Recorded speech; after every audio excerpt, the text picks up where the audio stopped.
So all the materials you need are a tongue depressor, a knife, and then this impression material. Now the tongue depressor, you initially cut out the width that you want the upper and lower incisors separated. In this case, I've trimmed this off so that this distance out to the front is 5 millimeters. So when we're actually letting the compound material set up, this will be held between the teeth like this, giving a separation of about 5 millimeters. So all you do is grab about a half of a teaspoon of this material, compound material, work it around. It's just the consistency of some bubble gum right now, and then add the catalyst material, and you can't add too much of this, but you can add too little. I put about 4 drops on a piece like this, and then begin working it up. From the time you add the catalyst and you start mixing it together like this, you have at least 30 seconds before it will start to set up. So make sure to mix the catalyst material through it very thoroughly.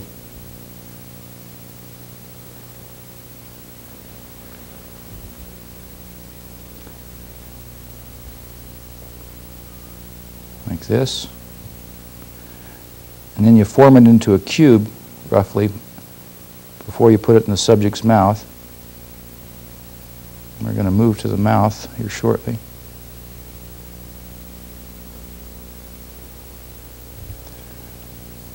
Now, an important thing to do is you want the jaw to be in its natural plane of excursion. So have the subject do several opening and closings. Watch the bite. So you want it in the midline and in its normal path of swing as you put the bite block material in. So this is about ready to put in.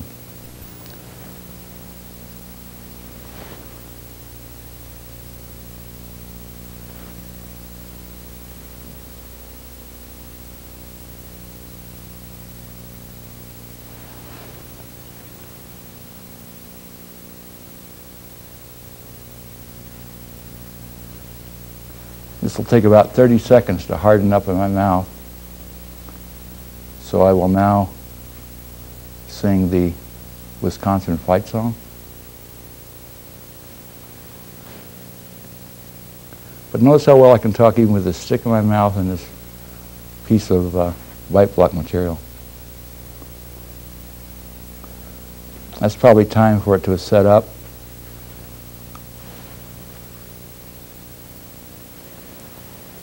Like this, and now it's in a hard, almost hard rubber form.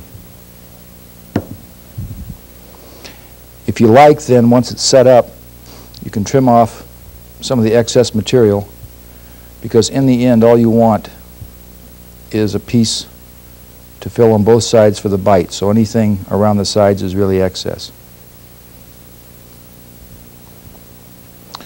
So this is the completed bite block. That's about how long it takes to make.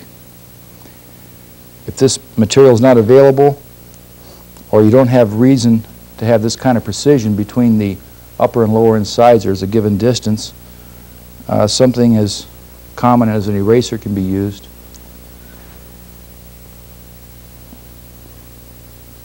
Putting that between the teeth. And except for some obvious sounds of sibilance and so forth with the tip of the tongue, it's very difficult to tell when I have this in my mouth and when I'm not, because I completely reorganize the speech movements automatically, as we've talked about in class.